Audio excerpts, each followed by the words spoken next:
Welcome, ladies and gentlemen, to another episode of Purpose Driven Chance. I'm your host, William Grayson, and today we got Coach Nick Tugwell from Denbigh High School baseball varsity head coach.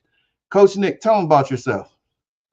Hey, how's it going, Will? First of all, first and foremost, I appreciate you having me on and giving me an opportunity to discuss, a little bit about what I do and where I'm doing it. So, I'm 45 years old, father of 5 kids, married. Um, Been coaching for 26 years now, all the way up from little league, all the way through middle school and high school. And I just enjoy helping the kids and trying to give back to the community. So, that's a synopsis of who I am and what I do. All right, Coach, what got you into coaching baseball? Because baseball is, everybody can't coach it. No, it's a tough sport. It's a tough sport to get into and stay in. More than anything, my love for the game. I fell in love with the game at 11 years old, and I only got to play it for about 5 or 6 years. And then I got back into coaching because of a nephew. I had a Wow. young that didn't have a father figure, and he asked me to come out there and help him. And it grew from one nephew to another nephew, to a nephew's friend, to family friends, to Wow. somebody asking me to stick around and just stay and help. And I did. I started out at Deer Park Little League, where I grew up playing baseball as a kid. I Uh-huh. came back to the league and just tried to put in some time to help, be a young coach and try to connect with the kids. All right. Um, what was your reaction taking over this team with a 91 game losing streak? I know that's hard as a coach. Yeah. The program needed just some life pumped into it, some energy pumped into it, is some of the words that I heard from some people that recommended the job to me. Um, Uh-huh. I'm from the Denbigh area. I grew up my first 10 years of life. I grew up in Denbigh Courthouse Green. I went to Okay. elementary in Denbigh. I played Denbigh youth football, Denbigh youth wrestling right out of Denbigh High School. So when the opportunity presented itself, I felt like it was just God's way of saying that's where he needed me. And, Okay. you know, taking over a program like that, we knew we had to start from the ground up and build it brick by brick. We knew it was going to take a lot of time, a lot of energy, a lot of effort. And people will tell you that I have that. I don't know that I think I have a lot of that time. I give it my best, 7 days a week, 24 hours a day.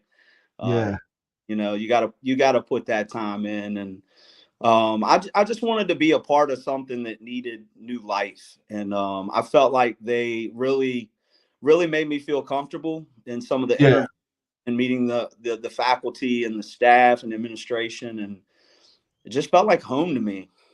So I said, let's give it a try. They wanted to give me a try at being a varsity baseball coach. And so I told them I'd give them the best I had. That's what's up. What were the key challenges you faced at the very beginning in coaching this team? Uh, Personnel.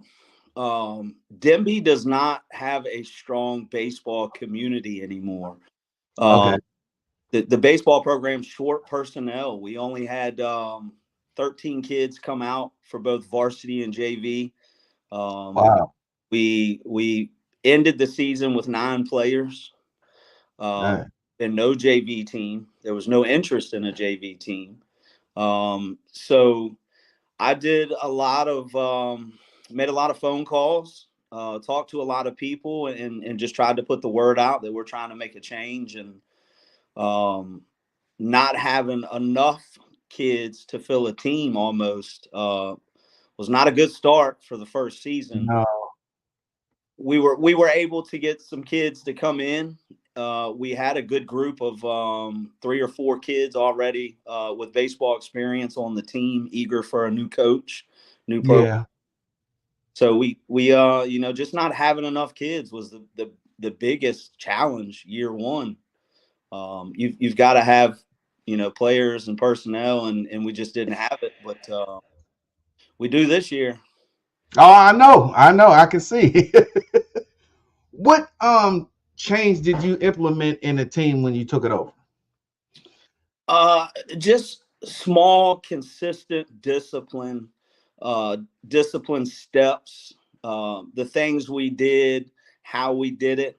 Um, Being present consistently was something that the players in the school and the students in the school just haven't seen from coaches at the school. Wow. Um, a consistent presence. Um, Okay. so that's one of the first things. They needed to know that somebody was going to be there for them every day, consistently, and we set some policies and procedures in place that they could start to build their confidence in knowing that somebody was going to be there for them. All right. What was the pivotal moment, as in, your transformation, like in discipline wise, that they was like, okay, we're going to listen to this coach. He knows what he's doing. Like, I know that moment. We held a team.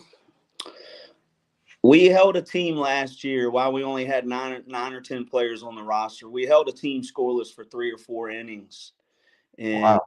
in that moment, a lot of eyes got open, not only in our program but other programs, that these kids can play, given correct coaching and the correct reps, and um, they saw flashes of it last year. We were just short. We didn't have the depth to finish a lot of games. We did finish the majority of our games last year, which that team was 10-run ruled in the previous seasons, just about every game. So seeing the kids finally, halfway through the season last year, figure some things out and kind of play competitive baseball, Uh-huh. showed me that they really believed in the things we were trying to accomplish. All right. How do you keep your team motivated? Like right now, you're riding high. Y'all are riding high like hell. I mean, you start off, just let just listeners know. This guy took a team that, like I said, a 91 game losing streak, and starts off winning your first five. Now, how do you keep your team now motivated? Well, I'm less of a motivational coach. Okay. I believe in self motivation. I believe in Uh-huh. discipline. I have some pretty good pregame speeches. A lot of my players and parents tell me I have some pretty good postgame speeches. Uh-huh. But I believe a lot in self motivation and self discipline when it comes to players. I want to be able to teach you the fundamentals. I want to be able to teach you and critique you in the mechanics and those types of things, and spend less time on having to motivate. But I just encourage more than anything. I try to give them the keys to the game. I try to keep it simple on game day. I try to work them really hard in practice, and try to make them believe that they're confident enough that they can play the game, and that's where they'll find their motivation, is trying to excel at what they're already doing. We did start 5-0, and we've had a 3-game skid. We're 6-4 right now, uh, Uh-huh. but we've had several injuries. I've got 4 starters, 3 of them pitchers that are Uh-huh. all out right now. So I'm trying to find different ways now to actually motivate them, because it's tough losing 4 starters midway through a season after you go 5-0. Yeah. So we're asking the next man to step up. Everybody wants an opportunity to play. We have a 16-man roster right now, minus 4 people, so we still have 12 players, and Uh-huh. it's just the next man up mentality. And here's your opportunity, and let's go see what you can do with it. So with this happening to your team, what lessons did you learn in your leadership experience doing this? I tell my players all the time, I'm 45 years old, and I tell my players all the time, I'm learning the game with them. I'm going to grow with them and learn with them, and I'm learning a lot at the varsity level on how to coach at the varsity level, how to manage a large roster, how to manage workload. So Really, I'm just trying to do our best right now to put the best pieces on the field that can give us the best quality baseball. All right. During the time that you had your losing streak last year, keeping your players focused and motivated, how did you do that? Because I know that's hard as a coach. Very hard. Well, I'm a very upfront coach. A lot of people will tell you I don't sugarcoat a lot of things. There's not a lot of tap on the butts and tell you you're doing great. Um, I like to give it to the guys, as I say, real and upfront. And last year we were real and upfront with our guys about what we had, what we didn't, and explain to them that this is going to be a learning lesson this year, individually as a player and together as a team. But we're building for the future. There And you so, if we had them to keep them in the game last year, we just had to keep explaining to them, we're building for the future, and this year we're going to take our lumps. But next year we should have a better team, and here we are next year, and I think we have a better team. What's the most memorable game this season? I'm going to say, I mean, they've all been great, even the losses. We've learned a lot in the losses about ourselves, but I would say the Phoebus walk-off at home. Um, Uh-huh. we were down a few runs. Of course, the first Phoebus game ended kind of in dusk. Phoebus felt like we should have canceled it and maybe replayed it, but we finished it and we won it. So when they came over to Denbigh for the home game on Thursday, it was a battle. And Phoebus came out. They really wanted it, and they played well. But my guys were able, with 2 outs, to string together a series of doubles and triples and a walk-off single. It just, really solidified that these guys could play under pressure. They could handle Hmm. adversity. Um, and we're really being tested now with all that. But that's probably our most memorable game so far. Having a new kid on the team come up to the plate with 2 outs and a runner on third. I just tapped him on the helmet and told him, I said, I believe in you, and Uh-huh. no matter what happens here, we're still tied. We can get an extra inning, but I believe in you, and I believe you were made for this moment. And Uh-huh. next pitch, he stroked a single into left field and won the game for us. Dang. So since your winning streak and you started winning, has the community perspective of the Denby baseball team turned around? I hear a lot of positive words of encouragement where we go, whether it's during baseball time or after hours. We've had tremendous amount of support from local restaurants and businesses that have donated money. They've donated pregame meals for the players to eat. Wow. Wow. Uh, That's and amazing. and we couldn't be more appreciative of that, because it's a direct reflection of the hard work that the players are putting in, to see the community really come behind them and donate and help them achieve some things through their fundraising and so forth. So yeah, the community has been great. I had a player I had a player the other day up in Williamsburg in uniform go grocery shopping, and said he got approached by a man that just said, "Hey, you've got a great team, and a lot of people are following your success so far." So the players really love it when people are noticing and starting to speak to them about what they're doing and how well they're doing. So I like to hear that when the players get excited about that. Um, what advice would you give a coach facing the same thing that you went through? Man, develop a thick skin. Uh, Right. if you don't have patience, purchase some or learn some. Uh, because I mean, this is an adventure, and it's a long adventure. It's going to take a toll on you, and if you don't develop some patience and a thick skin, it'll beat you down and wear on you. It'll have you, might even have you questioning if you're doing the right thing, and why are you here, and should you still be doing it. But I didn't let it get to me a lot. I knew what I was coming into. I knew the challenges I was facing, and I really was looking forward to year 2 and 3 because I knew that my sophomores were going to turn into juniors and seniors, and they're very receptive. They're coachable. They're young sponges, and they're working their butts off to earn everything that they get this year. That's what's up.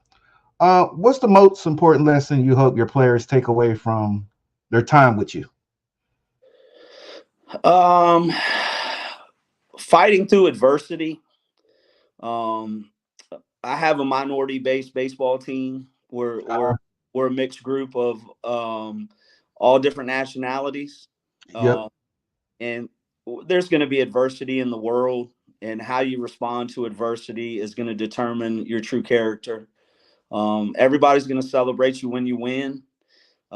People are going to talk about you when you lose. You're going to face challenges when you get out in the real world and the working world as an adult. So let's just learn and work on how we deal with adversity and how we uh-huh. respond to it. And you know, I use baseball to teach a lot of life lessons that I went through as a young adult, trying to help these kids not to go through that, in their route. And one of the biggest things is at my age, when I played baseball at their age, I didn't have someone as young as I was as a coach. We had an older gentleman who had never been through the things I was going through at the time in the early 90s. He couldn't give us great advice on, how to handle it. I Right. feel like I've been through a lot through the early 90s and the early 2000s as a teenager and a young adult, that I'm able to relate with the kids, with what they're going through nowadays in society, and just hopefully trying to mold them into being good young adults, chase a good education, chase a trade or a trade school. That's um, good. find out what you want to do in this world before you graduate high school, so you have something to do. I regret not getting an education past high school, and it's harder the older you get Yeah, to piece out the time to get that education. So I'm really encouraging my guys to get that education, as a young adult at 18 when they graduate. that's good, coach. Looking back, what would you done differently, if anything? With this year or any of my coaching career? Any in your coaching career? I'm not sure that I've done any of it different. I'm a firm believer in God puts you where he needs you. There you And go. we can try to redirect ourselves and go the way we want to go and have a plan, and God will ultimately put you where he needs you. And my path as a coach, I thought I was going to be a little league baseball coach at Deer Park till I was old and gray. And a different plan came up for me, and I followed that plan, and that's led me where I am. So uh, I would have loved to have been mentored under some of the great local coaches that have been around here. Um, Uh-huh. a lot of these kids get to play for these great coaches, and they get to come back and coach for them. So I would have loved to have a little more experience, maybe being mentored by one of the local coaches. But I've had to learn how to do this and how to coach, through other avenues, and basically, claw my way to where I am. And Yeah, I feel like it makes you who you are. So not a lot that I regret with my path. that's good. What's next for Coach Nick and the Denby High School baseball team? What's next? Let's get healthy.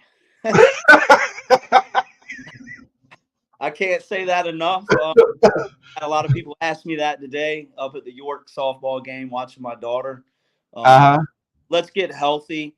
Let's continue on the path that we've set out. I think we've already reached some goals this year that people thought we weren't going to reach, but we still have more goals to reach this year. We have some long term goals to get to in the off season. We have an off season plan that this program's never had in the last 6 years.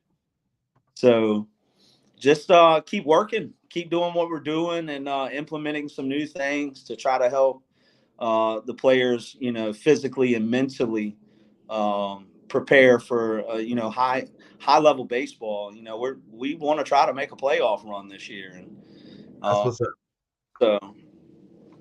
All right. Finally, what message do you have for young athletes struggling to find their path and facing significant challenges? Last question. Find somebody you can sit down and talk to, not just a like-minded person, but somebody that's going to give you a real opinion, somebody that's not going to just agree with you and say yes and you're doing a great job, but sit down and talk with somebody and really pick their brain. That's what's up.